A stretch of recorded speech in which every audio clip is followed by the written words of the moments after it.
حضور غوث اعظم شیخ عبد القادر جیلانی رحمۃ اللہ تعالی علیہ جس طرح طریقت کے روشن آفتاب ہیں، اسی طرح شریعت کے چمکتے دمکتے مہتاب بھی ہیں۔ چنانچہ سید اعلیٰ حضرت امام اہل سنت رحمۃ اللہ تعالی علیہ علامہ علی قاری حنفی مکی رحمۃ اللہ تعالی علیہ کی کتاب نزہۃ الخاطر الفاتر کے حوالے سے سید کبیر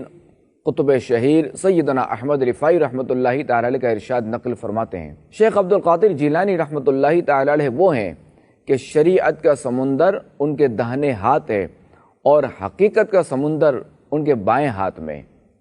جس میں سے چاہیں پانی پی لیں۔ اور ہمارے وقت میں سید عبد القادر رحمۃ اللہ تعالی علیہ کا کوئی ثانی نہیں۔ ظاہر ہے کہ شریعت کے بغیر طریقت نہیں چل سکتی اور طریقت کے بغیر شریعت نہیں چل سکتی، تو لہٰذا شریعت کے لیے طریقت ضروری ہے اور طریقت کے لیے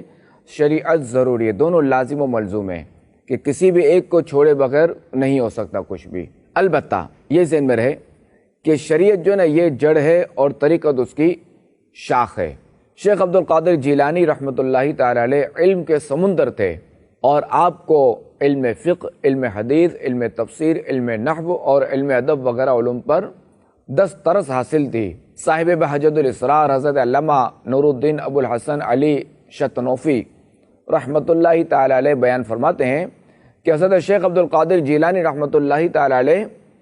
13 علوم میں بیان فرمایا کرتے تھے، اور آپ رحمۃ اللہ تعالی علیہ کے مدرسہ عالیہ میں لوگ آپ سے تفسیر، حدیث، فقہ اور علم الکلام وغیرہ پڑھتے تھے۔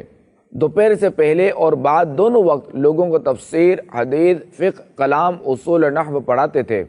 اور ظہر کے بعد آپ رحمۃ اللہ تعالی علیہ